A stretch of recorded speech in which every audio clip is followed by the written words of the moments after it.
Eu passei uns 40 minutos pensando em uma frase para a introdução desse vídeo, mas eu sinceramente não consegui nada que pudesse traduzir o tamanho do absurdo que eu tenho para mostrar aqui e agora. O que os ministros do Supremo Tribunal Federal fizeram dessa vez supera até mesmo a capacidade de imaginação dos piores psicopatas que se tem conhecimento na história da humanidade. Eu já vou explicar para você todos os detalhes dessa história, mas antes eu preciso comentar sobre alguns outros assuntos que não podem passar batidos nessa quinta-feira.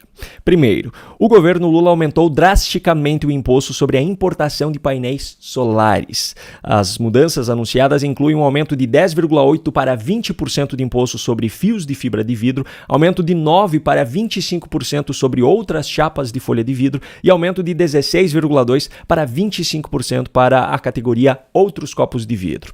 As células fotovoltaicas terão tarifa zero até um certo limite de cota e acima desse ponto terão imposto de 25%. Essa é a sustentabilidade defendida pelo governo Lula. Não a do planeta, é claro, essa é apenas nos discursos. A sustentabilidade defendida na prática é a da sua própria política populista.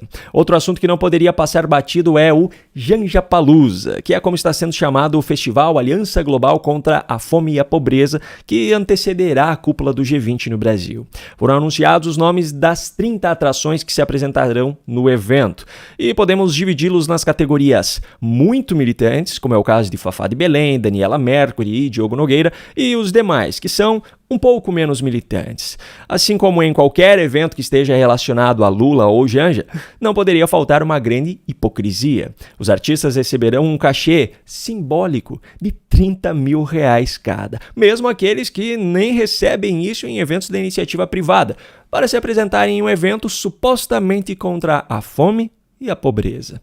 Mas não se preocupe, não é o governo que vai financiar tudo isso. Não, são as estatais, como o Banco do Brasil, BNDES, Caixa Econômica Federal, Itaipu e Petrobras. Ou seja, o dinheiro no fim das contas sai do nosso bolso, mas sem comprometer o orçamento do governo federal.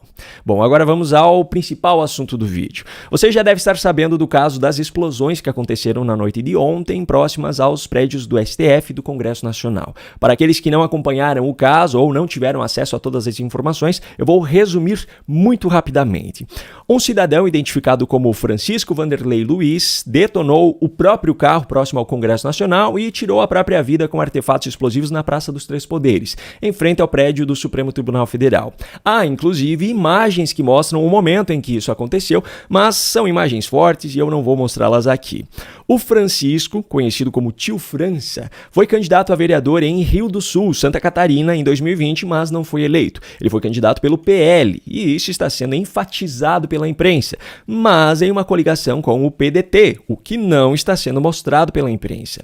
Francisco havia alugado uma casa há alguns dias em Ceilândia, no Distrito Federal, e nessa casa a polícia encontrou mais artefatos explosivos. Ele tirou a própria vida nesse atentado, mas nenhuma outra pessoa ficou ferida, pelo menos de acordo com as informações existentes até o momento da gravação desse vídeo. No momento do ocorrido, Lula já não estava mais no Palácio do Planalto, no Congresso Nacional sessões estavam sendo realizadas e foram suspensas diante do fato, e no Supremo Tribunal Federal a sessão já havia sido encerrada. O fato dele ter sido candidato pelo PL está sendo usado, obviamente, para reforçar todas as narrativas já existentes contra a direita brasileira. Só que a imprensa e os demais militantes que estão explorando esse caso para isso estão ignorando o quê? Primeiro, ele foi candidato pelo PL na coligação com o candidato a prefeito pelo PDT, que é de esquerda. E segundo, Bolsonaro só se filiou ao PL em novembro de 2021. E foi só a partir disso que começou esse movimento de representantes da direita indo para o PL, e o partido passou então a ser considerado como o principal partido de direita no Brasil. Até 2020, o PL era ainda o partido que, mesmo com suas mudanças de nome no meio do caminho, ainda tinha origem do mesmo partido, de mesmo nome, que foi de José de Alencar, o vice de Lula em 2002. Ainda tem mais um ponto que precisa ser levado em conta. Foram identificadas conversas de WhatsApp, onde o autor do atentado de ontem antecipava o que estava sendo planejado por ele. Só que tem um print específico que está sendo deixado de fora da maioria das matérias sobre o caso, em que Francisco pede para que Lula e Bolsonaro deixem a vida pública para acabar com a polarização no país. Se esse print for verdadeiro, é mais uma prova de que ele não pertencia ao mesmo grupo chamado pela imprensa de bolsonaristas ou de extrema-direita, ao qual é atribuída a responsabilidade pelo que aconteceu no 8 de janeiro de 2023. E com isso eu já faço o link aqui com o que os ministros do Supremo Tribunal Federal fizeram diante do acontecido. Primeiro, já foi parar nas mãos de Alexandre de Moraes uma investigação sobre esse caso, porque ele está sendo associado ao 8 de janeiro, cujo inquérito também está nas mãos de Alexandre de Moraes. Segundo, as pseudojornalistas da Globo News revelaram que os ministros do Supremo ligaram para líderes da Câmara e do Senado avisando: não vamos permitir que ousem debater a anistia depois disso.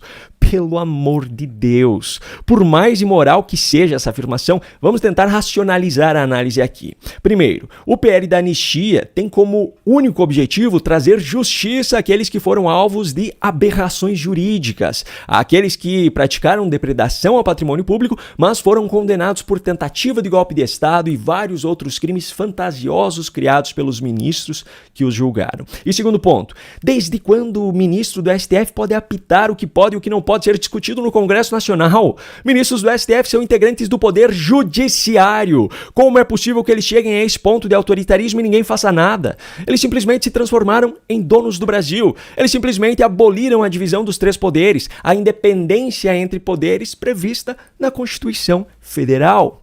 E como se não bastasse, Alexandre de Moraes já fez um pronunciamento oficial, orgulhosamente transmitido pela Globo News, é claro, fazendo essa completa distorção do caso para associá-lo às narrativas mentirosas das quais ele é coautor e, além de explorar essa situação para impor essa proibição à discussão sobre a anistia, ainda a explorou para resgatar a velha narrativa da regulação das redes sociais, ou seja, a censura. Ontem é uma demonstração de que só é possível e é necessária a pacificação do país, mas só é possível essa necessária pacificação do país com a responsabilização de todos os criminosos. Não existe possibilidade de pacificação com anistia a criminosos.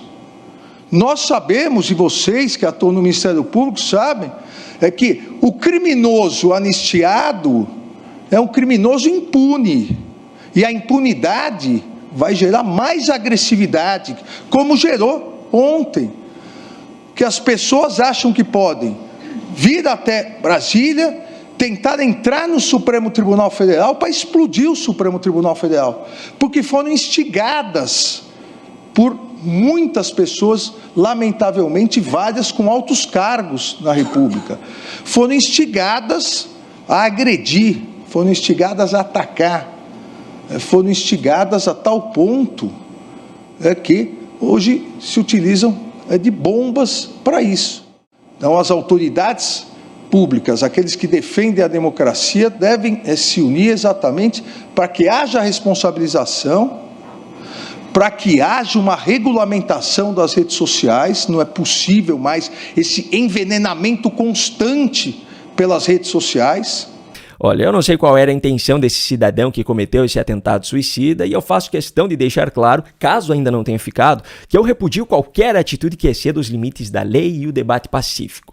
Mas o que esse cara conseguiu na prática foi dar mais munição para a consolidação do verdadeiro golpe que está sendo aplicado nesse país. Se a situação já estava ruim para os cidadãos brasileiros honestos, agora ficou ainda pior. Um grande abraço e até a próxima.